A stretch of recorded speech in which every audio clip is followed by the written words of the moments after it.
Happy Thanksgiving. I'm the Frank Friar. Let's get frank about it.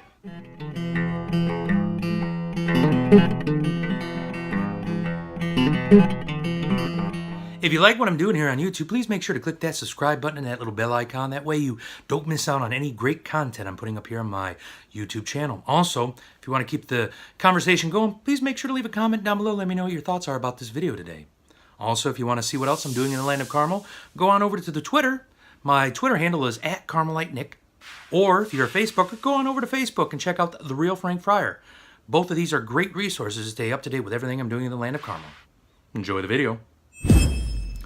Well, happy Thanksgiving, everybody. This video is going to be going up on Thanksgiving Day. And sort of what I want to talk about today is the importance of the household. Now, why is that?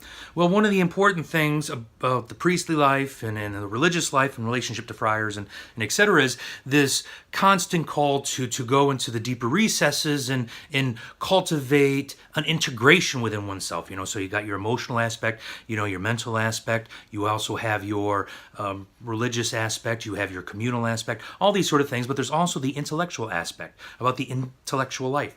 So one of the things I try to do as a friar is I try to stay up to date on a variety of different topics. I try to read a book a month. I subscribe to a couple of magazines via the community that we read together to keep ourselves up to date.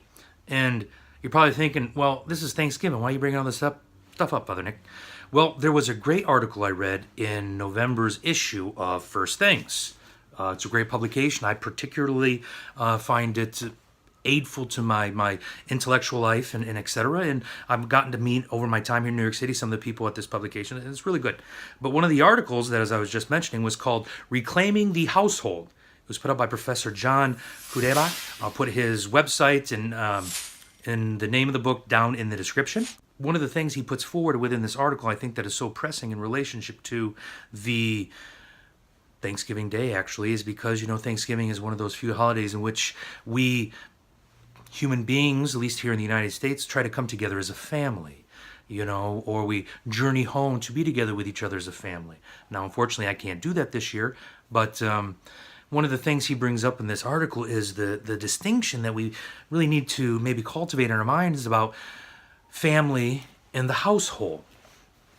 We maybe within the English language we sort of deflate the two into each other, but he brings forward a very important distinction that you may have blood relationships with somebody and you may have these bonds of blood, consanguinity as he mentions in there, but that doesn't mean you're necessarily part of a household. I've met several families where there's been falling out, where one child's not welcome to the house for a variety of reasons and etc. But yet this household remains. And one of the important aspects that he brings up within this household is that it's a societal unit, that it's this place of socialization.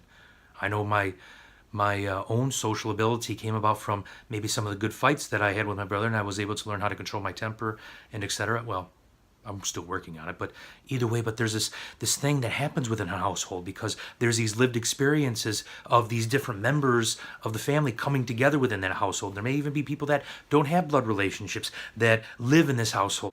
An adopted, loved one, an adopted child, someone that's been very close to the family but doesn't have relationships, These familial ties, I know from my upbringing, I had some cousins that were my mother's age, but I just called them aunt and uncle, until we were adults, and I kind of learned, oh yeah, they were, but like growing up, these were aunt and uncles, that's how they were reviewed, and that's how they were treated, and that sort of concept is not just within this particular rural culture that I'm from. I experienced that in Africa too, and in a variety of other places. And I should say more in West Africa because it's a big continent. But there's something very important that, a household takes work. I have family members that I don't really talk to, not because there's a falling out, but life is as it is. You're busy, you go this way, that way, and the other way. And we're family, but yet we may not necessarily be within that sort of quote-unquote household. I know myself, I don't believe myself to be anymore in my own parents' household. I'm in the community. I have a community here, and we are, as a community of 5 men, trying to build this household here, having social exchanges and working on our own social ability with each other. So then when we go out into the world, we can manage and move through it in a way that isn't destructive, isn't, I should say destructive to the self, but also destructive to society as a whole. But we can learn to be together with other people and not have these conflicts that we have seen rising up from people that are maybe quote unquote what people call like basement dwellers and things like that. Those that are just sort of in their parents' basement playing video games and etc. And they get locked up in their own little world until finally something just sort of breaks them and etc. And I think he's making a very important distinction. And Thanksgiving time is such a blessed time because we might be able to, in these little moments of this holiday, look past certain strains within a relationship and reflect upon these family bonds and how these family bonds been hurt and how are we to move and navigate and be around each other in a household and etc. I also know here in the Bronx, like New York City, even in this area, isn't the cheapest place to live. So people, mothers and fathers, if the father is still present, both the parents really got to work, have some income coming in. And as he mentions, this Professor Kudebak, and if I'm slaughtering his name, I apologize to the gentleman. But, you're at work 8-10 hours a day. Maybe you see your child a little bit in the morning. Child goes to school. You come home. You're tired, worn down. Your child's probably tired, worn down from homework and all this sort of stuff. You got, maybe 2 hours together before they're in bed. You don't have much time with your children throughout the day. So this sort of journeying together, sharing experiences, bouncing off of each other and creating new experience and creating this sort of microcosm of a society that is the household that will have an untold impact on for example here, the apartment building in the Bronx and etc. is an amazing thing. And it's and one of the things I particularly liked about the article, he offers some very practical insights at the end. We don't need maybe big grandiose programs and all this sort of stuff, but just think littly and think locally. So try to make sure you plan out at least 1 or 2 family meals where everyone is down together at the table. But in one of those meals, have your children help prepare it with you.